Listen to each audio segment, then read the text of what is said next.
Assalamualaikum warahmatullahi wabarakatuh. Bagaimana kabarnya hari ini? Semoga kita semuanya selalu dalam keadaan sehat walafiat dan selalu dilimpahkan rezekinya oleh Allah Subhanahu wa taala. Amin ya rabbal alamin. Oke, ini ada informasi resmi mengenai perkembangan penyaluran bansos. Jadi buat teman-teman jangan lupa tekan like dan subscribe supaya tidak ketinggalan info terbaru seputar penyaluran bansos ya.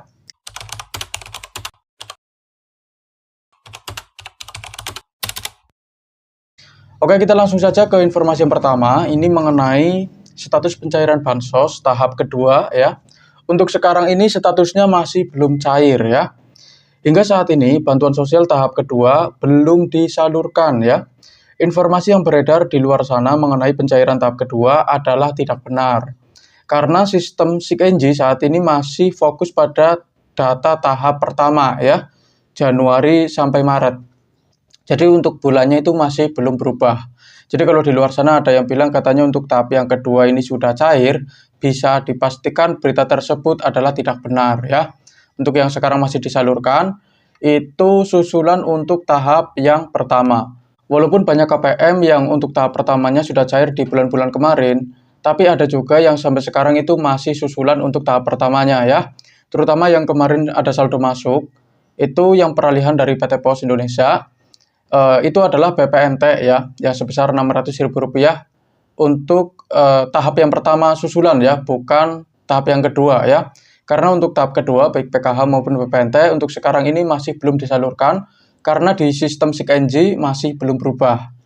Terus informasi berikutnya ini mengenai kriteria penerima bansos tahap yang kedua ya. Ini perlu saya sampaikan juga ya. Untuk menjadi penerima, terdapat beberapa kriteria utama yang harus dipenuhi oleh keluarga penerima manfaat ya. Jadi ada syarat-syaratnya ya. Ini yang pertama, data wajib pada dan sinkron ya.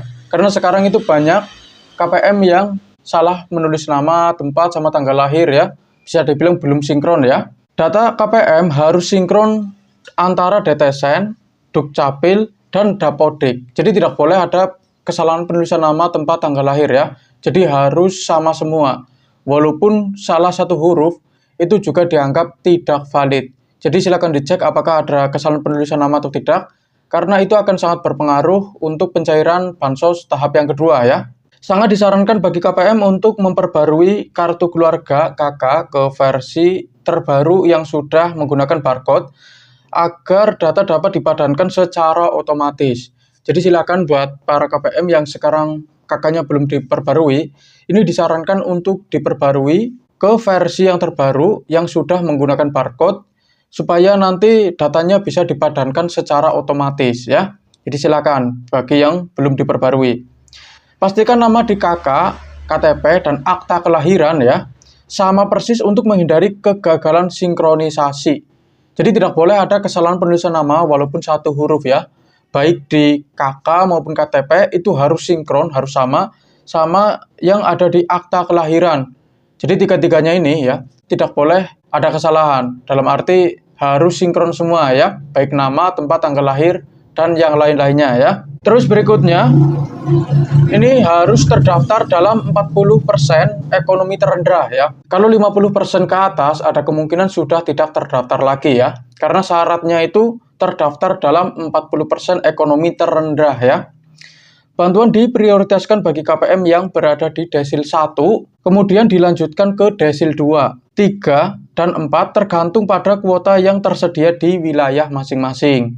Jadi fokus pemerintah itu ditujukan bagi KPM yang berada di desil 1 sampai desil 2 ya. Setelah kuotanya terpenuhi, nanti akan dialihkan ke KPM yang berada di desil 3 dan desil 4. Jadi bukan berarti desil 3 dan 4 itu sudah tidak dapat bansos ya.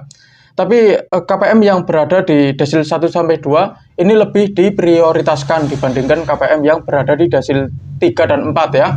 Setelah kuotanya terpenuhi nanti baru pindah ke desil 3 dan desil 4-nya ya. Jika Anda berada di desil 4 namun belum menerima bantuan, kemungkinan besar kuota di wilayah Anda sudah penuh ya. Jadi kuotanya itu sudah dipenuhi sama KPM yang berada di desil 1 sampai 2 ya, atau desil 1, 2, 3 ya. Makanya KPM yang berada di desil 4 itu tidak menerima bansos karena sifatnya ini bergiliran ya. Jadi tidak selamanya KPM itu bisa menerima bansos. Jadi ada waktunya nanti bergiliran dengan KPM yang sebelumnya belum pernah menerima bansos ya. Terus berikutnya ini yang ketiga ya, mengenai evaluasi kepesertaan ya. Pemerintah menerapkan batas waktu kepesertaan jika hasil evaluasi menunjukkan bahwa kondisi ekonomi KPM sudah meningkat, maka akan dilakukan graduasi mandiri untuk memberikan kesempatan bagi penerima lain yang lebih membutuhkan. Jadi kalau KPM tersebut ya, itu sudah meningkat secara ekonomi, ada kemungkinan akan dilakukan graduasi mandiri atau graduasi by system ya, supaya nanti bergiliran dengan KPM yang lain yang lebih membutuhkan ya. Kalau memang mungkin hasilnya tinggi dan merasa sudah mampu ya, itu harap melakukan graduasi mandiri supaya nanti KPM yang layak mendapatkan bansos itu bisa bergiliran ya. Jadi tidak selamanya KPM yang sudah mampu itu dapat bansos terus ya. Karena banyak juga yang kemarin itu bansosnya kurang tepat sasaran, tapi untuk sekarang ini lebih diperketat ya. Akibatnya untuk KPM yang berada di Desil 5 ada kemungkinan sudah tidak dapat bansos reguler lagi, baik PKH maupun BPNT, tetapi masih tercover sama KIS ya. Dan fokus pemerintah untuk sekarang ini untuk bansosnya itu ditujukan bagi KPM yang berada di Desil 1 sampai Desil 4. Kalau ada KPM yang berada di Desil tersebut, ada kemungkinan masih aman ya, karena memang untuk Desil 1, 2, 3, dan 4 itu masih bisa mendapatkan bansos PKH maupun BPNT ya. Terus berikutnya, ini mengenai komponen prioritas ya. Penerima dengan anggota keluarga yang masuk dalam kategori prioritas seperti lansia, disabilitas, ibu hamil, atau anak usia dini akan didahulukan dalam penyaluran bantuan ya. Jadi ini kabar baik bagi para KPM ya yang masuk ke dalam kategori prioritas seperti lansia ya, disabilitas, ibu hamil, atau anak usia dini, karena akan lebih didahulukan dibandingkan KPM yang punya komponen lain ya. Jadi seperti itu. Dan bagi KPM yang statusnya sudah berubah menjadi SI ya untuk sekarang ini dan tinggal di daerah-daerah yang nanti akan saya sebutkan, disarankan untuk ngecek ya, siapa tahu sudah ada saldo yang masuk. Ini untuk yang pertama, ini dari daerah Kepulauan Mentawai, Sumatera Barat ya. Ini silakan dicek bagi yang sudah SI saja ya. Siapa tahu sudah ada saldo yang masuk karena tidak ada laporan resmi mengenai data bayar. Ini untuk susulan tahap yang pertama ya, bukan tahap yang kedua. Bagi yang baru berhasil cek rekening atau baru SPM di aplikasi Cikenji, harap tidak perlu ngecek ya, karena dipastikan saldonya belum ada. Tetapi bagi KPM yang sudah standing instruction atau SI di aplikasi Cikenji, silakan ngeceknya itu 3 hari sekali maupun seminggu sekali itu juga boleh ya. Silakan dicek, ini buat teman-teman dari Kepulauan Sumatera Barat ya. Sumatera Barat, terutama Kepulauan Mentawai ya.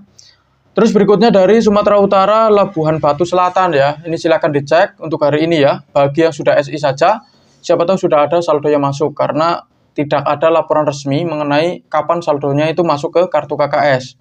Terus berikutnya ini dari Pulang Pisau, Kalimantan Tengah. Ini juga disarankan untuk ngecek ya bagi yang sudah SI di aplikasi Cikenji. Kalau belum SI, harap jangan dicek karena belum ada saldonya ya. Dan jangan lupa untuk tanyakan ke pendamping maupun ke ke petugas yang ada di kantor desa atau perangkat desa ya. Apakah statusnya sudah berubah atau belum? Kalau belum berubah, tidak perlu dicek. Tetapi kalau sudah berubah ya, sudah jelas standing instruction ya, SI, silakan ngeceknya 3 hari sekali maupun seminggu sekali itu juga boleh ya. Dan harus dicairkan semua.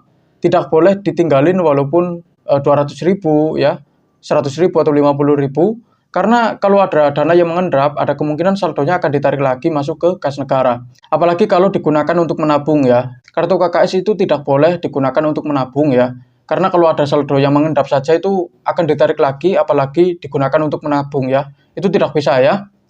Terus berikutnya dari daerah Pasuruan, Jawa Timur. Ini juga disarankan untuk ngecek hari ini. Terus berikutnya ini dari Aceh Selatan Aceh ya. Bagi yang belum cair bansosnya, silakan dicek apakah statusnya sudah berubah atau belum ya. Kalau sudah berubah, silakan ngeceknya 3 hari sekali maupun seminggu sekali ya, supaya tidak terlalu sering-sering ngecek. Dan berikutnya dari daerah Karangasem, Bali ya. Silakan buat para KPM yang berada di Bali, terutama daerah Karangasem, siapa tahu sudah ada saldo yang masuk, itu harus segera dicairkan ya. Terus berikutnya dari Minahasa Utara, Sulawesi Utara, ini juga disarankan ngecek untuk hari ini ya. Siapa tahu sudah SI, Karena banyak juga yang kemarin itu katanya yang baru berhasil cek rekening maupun yang baru SPM ya. Kalau sudah SI silakan dicek, tetapi kalau belum berubah, harap tidak perlu sering-sering ngecek ya. Terus berikutnya dari Jambi ya, Muaro Jambi. Untuk hari ini juga disarankan ngecek. Terus Subang Jawa Barat, sama yang terakhir Purworejo Jawa Tengah ya. Jadi silakan buat para KPM yang berasal dari daerah-daerah yang sudah saya sebutkan tadi, silakan dicek ya, apakah sudah ada saldo yang masuk bagi KPM yang sudah SI saja. Tetapi kalau belum SI di aplikasi Sekenji ya, baru menunjukkan SPM atau berhasil cek rekening ya, itu tidak perlu dicek karena dipastikan saldonya itu belum masuk ya. Dan tugas saya untuk hari ini sudah selesai, apa yang perlu saya sampaikan sudah saya sampaikan semua ya. Ini yang pertama mengenai data ya, ini wajib padan dan sinkron, tidak boleh ada kesalahan penulisan nama, tempat, sama tanggal lahir. Terus yang kedua, terdaftar dalam 40% ekonomi terendah ya. Kalau melebihi 40% ada kemungkinan sudah tidak terdaftar lagi. Terus yang ketiga mengenai evaluasi kepesertaan. Terus yang keempat ini mengenai komponen prioritas ya. Jadi seperti itu. Sekian dari saya. Terima kasih sudah menonton video ini sampai habis. Jangan lupa like, komen, dan subscribe. Kita berjumpa lagi di video berikutnya. Wassalamualaikum warahmatullahi wabarakatuh.